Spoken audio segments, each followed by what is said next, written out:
అప్పుల బాధలు వెంటాడుతున్నాయా? అయితే 6 JVR వారి జాతిరత్నాలు ధరించండి. హాయ్, వెల్కమ్ టు మనం టీవీ. నేను మీ మనోజ్. డొనాల్డ్ ట్రంప్ తీసుకున్న నిర్ణయం నిజంగా H1B వీసాదారులు ఎవరైతే ఉన్నారో వాళ్ళందరికీ ఇప్పుడు చుక్కలు చూపిస్తున్న పరిస్థితి. మరి ట్రంప్ ఏ డెసిషన్ తీసుకున్నాడు ఏంటనేది చాలా క్లియర్ కట్గా మాట్లాడే ప్రయత్నం చేద్దాం. సో ఇప్పుడు ట్రంప్ తీసుకున్న డెసిషన్ ఏంటంటే H1B ఏదైతే స్కిల్డ్ వీసా ఉందో దాని గురించి. సో మనోడు అసలు ఏ ప్రపంచ దేశాల్లో దాదాపుగా 192, 196 కంట్రీస్ ఉంటాయి కదా. మేబీ అవి కొన్ని దేశాలు పెరిగాయి, 206 వరకు అయి ఉంటాయి నాకు తెలిసి. వాటిల్లో ఏ దేశం తీసుకొని నిర్ణయం నిజంగా ట్రంప్ తీసుకున్నాడు. ఎంత దారుణం అంటే మొన్నటి దాకా 6,000 మహా అయితే 10,000 ఉన్న డాలర్ని H1 వీసాకి అయ్యే యాన్యువల్ ఫీది ఇప్పుడు ఏకంగా $1,00,000 చేశాడు. $1,00,000 ఏం చేసుకున్నాడో ఈ డబ్బంతా నాకు అర్థం కావట్లేదు. కానీ పెరుగుట తరుగుట కొరకే అంటారు కదా. సో ఇదంతా ఇంత ఎగిసెగిసి పడేది రేపొద్దున కొప్పుకూలిపోవడానికి. $1,00,000 అంటే మన ఇండియన్ కరెన్సీ ప్రకారం 80 నుంచి 85 లక్షలు అనమాట. అసలు మామూలు విషయం కాదు. 80 నుంచి 85 లక్షలు అంటే దాదాపు మొత్తం ₹1,00,00,000 అయిపోతుంది సరదాగా. సో ఇప్పుడు ఆ 80 లక్షలు కడితేనే H1B వీసా వాళ్ళకి ఆ వీసా వస్తుంది. అండ్ యాన్యువల్ ఫీ ఒకవేళ నెక్స్ట్ ఇయర్ మెయింటైన్ అవ్వాలన్నా కూడా యాన్యువల్ ఫీ కడితేనే వాడు అక్కడ ఉంటాడు, లేదంటే స్వస్థలానికి ఇండియాకి రావాల్సిందే. మ్యాక్సిమం ఈ H1 వీసాల్లో H1B ఏదైతే ఇస్తుందో స్కిల్డ్ వీసా, ఈ H1 వీసాల్లో 70% ఇండియా వాళ్ళే ఉంటారు. ఎందుకంటే మన వాళ్ళు బేసిక్గా స్కిల్స్ ఎక్కువ ఉంటాయి కదా. సో కష్టపడతారు. ఇంట్లో వాళ్ళు కొంచెం దూరంగా ఉండి ఇంకొక 4 గంటలు ఎక్స్ట్రా కష్టపడితే 4 డబ్బులు ఎక్స్ట్రా వస్తాయి అనే ఒక మైండ్ సెట్లో మన ఇండియన్స్ ఉంటారు. సో దానివల్ల ఇప్పుడు ట్రంప్ దాన్ని ఎన్కాష్ చేసుకునే పనిలో ఉన్నాడు. బేసిక్గా ఏ ఎంప్లాయర్ అయినా లైక్ ఎంఎన్సీస్ కంపెనీస్ ఉంటాయి కదా, ఎంఎన్సీ కంపెనీస్ డెలాయిట్ కావచ్చు, అమెజాన్ కావచ్చు, వెరిజాన్ కావచ్చు, ఇన్ఫోసిస్ కావచ్చు, క్యాప్జెమినీ కావచ్చు. సో ఇలా చాలా కంపెనీస్ ఏవైతే ఎంప్లాయర్ మనకి అక్కడ జాబ్ ఇస్తారో, ఇక్కడ ఇండియాలో ఒక కంపెనీ ఉంది, ఇన్ఫోసిస్ ఉంది. ఒక 15 మంది ఉంటారనమాట. బయటికి వెళ్ళాలని ఇంట్రెస్ట్ ఉన్నారు. సో వాళ్ళ క్యారెక్టరు, వాళ్ళ పనితీరు అన్నీ తీసుకొని, అన్ని ఫ్యాక్టర్స్ తీసుకొని ఒక 10 మందిని నామినేట్ చేస్తారనమాట. ఎవరెవరు వెళ్తారు ఏంటి, అక్కడ ప్రాజెక్ట్ లీడ్గా ఒకళ్ళు కావాలి, ఒకళ్ళు డేటా అనలిస్ట్గా ఒకళ్ళు కావాలి, ఒకళ్ళు బిజినెస్ అనలిస్ట్గా ఒకళ్ళు కావాలి, ఒకళ్ళు ఏమో డెవలపర్ కావాలి. సో ఇన్ని ఆస్పెక్ట్స్లో ద బెస్ట్ ఎవరుంటే వాళ్ళని నామినీస్గా ఎంచుకొని వాళ్ళని మాత్రమే పంపిస్తారు యూఎస్కి. సో పర్టికులర్గా పంపించేది యూఎస్కే. ఏ ఆన్సైట్ అయినా సరే మ్యాక్సిమం యూఎస్ఏ ఉంటాయి. ఎందుకంటే అక్కడ చాలా కంపెనీస్ ఏమి ఉంటాయి కాబట్టి, కంపేర్ ఆస్ట్రేలియా, ఇంగ్లాండ్. సో ఇలాంటి నేపథ్యంలో వాళ్ళు వెళ్ళాలి అంటే ఒక ఎంప్లాయరు ఒక 25 మెంబర్స్ పంపిస్తున్నాడు అనుకోండి. ఫర్ ఎగ్జాంపుల్ ఇన్ఫోసిస్ వాడు ఒక 25 పీపుల్ పంపిస్తున్నాడు. అప్పుడు ఎంత ఉంటుంది తెలుసా ఈ H1B తారీఫ్? 25 పీపుల్ పంపిస్తే H1B $3,700. ఒకవేళ 25+ పే చేయాలంటే 25+ అనుకోండి, 25 మంది ఇండియా నుంచి అక్కడికి వెళ్తున్నారు. 25 మంది వెళ్తే H1Bకి ఎంత అవుతుంది తెలుసా? యాన్యువల్ ఫీ 6,000 అవుతుంది. 6,000 సమ్ చేంజ్ డాలర్స్. ఓకేనా? సో ఇప్పుడు మనోడు చేసిన లెక్క ఏంటో తెలుసా? నువ్వు ఎంతమందినే పంపించు, మాకు ఇబ్బంది ఏం లేదు. నువ్వు ఎంతమందిని తెచ్చుకో, ఇన్ఫోసిస్ వాడు కావచ్చు, డెలాయిట్ కావచ్చు, అమెజాన్ వాడు కావచ్చు, వెరిజాన్ వాడు కావచ్చు, ఎవరైనా సరే నువ్వు పంపించడానికి ఒక్కొక్క అప్లికేషన్ ఫీ ఎంత ఉండాలి? నాకు $1,00,000. $1,00,000 ఉంటేనే నువ్వు ఇవ్వు. అప్పుడు ఏమైంది? వెరిజాన్ వాళ్ళు కావచ్చు, అమెజాన్ వాళ్ళు, ఎంఎన్సీలు మొత్తం ఏం చేస్తాయి? ఇక్కడ యుఎస్ గవర్నమెంట్కి కట్టాల్సిన ఎంప్లాయర్ వాటా ఏదైతే ఉందో ఆ వాటాని ఇక్కడ ఉన్న వీళ్ళు ఉన్నారు కదా, ఎంప్లాయీస్ ఉన్నారు కదా, వీళ్ళకి కోత విధిస్తాయి.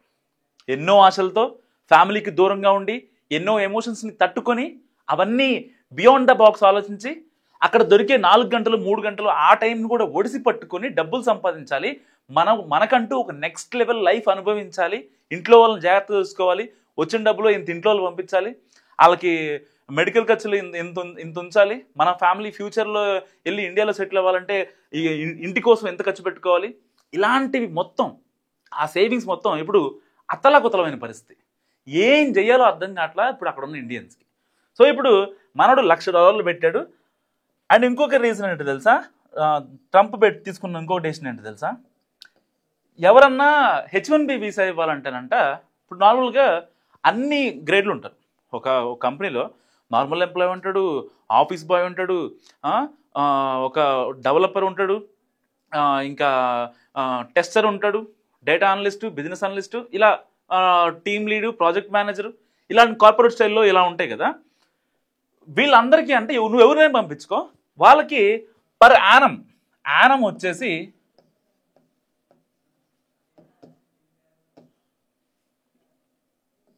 $80 లక్షలు పైనే ఉండాలంట. అమెరికాలో వాళ్ళకి చెల్లించే వేతనం 80 లక్షలకు పై మాటే.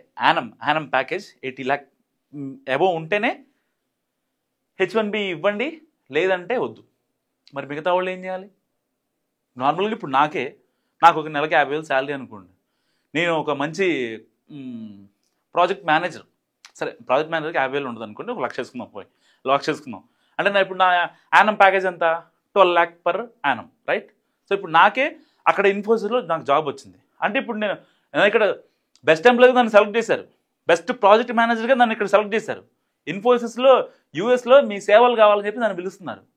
అప్పుడు ట్రంప్ ఏమంటాడు, మనోజ్ నువ్వు వద్దు, నువ్వు అక్కర్లేదు, నువ్వు ఇక్కడ ఇండియాలోనే ఉండు, నీ సేవలు ఇండియాకి కావాలి, నీ మైండ్ ఉన్నా నీకు ఆ స్కిల్ ఉన్నా సరే నువ్వు వద్దు, నువ్వు ఎట్టి పరిస్థితుల్లో వద్దు, నువ్వు అక్కడే ఉండు, ఎందుకంటే నీకు 88 lakh ప్యాకేజ్ లేదు కాబట్టి. నిజంగా ట్రంప్ వేసిన కుట్ర ఏంటంటే ఇండియన్స్ ఎవరు కూడా యూఎస్కి రావద్దు, వాళ్ళ కోసమే ఎన్ని మ్యాజిక్లు, ఏం లేదు అక్కడ. చెప్పాను కదా మీకు స్టార్టింగే, 100 మందిలో H1B వీసాలో 70% మన ఇండియన్సే ఉంటారు. సో వాళ్ళని ఫిల్టర్ చేయడం కోసమే వేరే దేశాల వాళ్ళు అవసరమైతే 4 రోజులు పోతే H1B తీసేస్తాడు, ఇబ్బంది ఏం లేదు. H1B వద్దంటాడు. మొన్నటి దాకా లాటరీ పెట్టాడా, లాటరీ పెట్టి తర్వాత దాన్ని క్యాన్సిల్ చేశాడా? ఇంతకుముందు లాటరీ విధానంలో ఉండేది H1B ఎంపిక, ఇప్పుడు దాన్ని కంప్లీట్గా మార్చాడు. సో ఇన్ని ఫ్యాక్టర్స్ ఎందుకు ఏంటయ్యా అంటే కేవలం ఇండియన్స్ కోసమే. ఇండియన్స్ ఎవరైతే ఉన్నారో వాళ్ళని ఎలాగోలా ఫిల్టర్ చేయాలి, అయితే ఫిల్టర్ లేదంటే స్ప్లిట్. ఇక్కడ ఉన్న వాళ్ళని పంపించేయాలి, వచ్చేవాడిని ఆపాలి, అంతే, సింపుల్ లాజిక్, అక్కడ ఏం లేదు.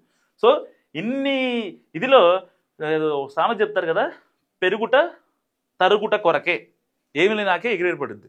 ఇప్పటికే సొంకాలని అయ్యని బోల్డ్ పెట్టాడు, ఏం చేయగలిగాడు ఇండియాని? ఏమైనా చేయగలిగాడా?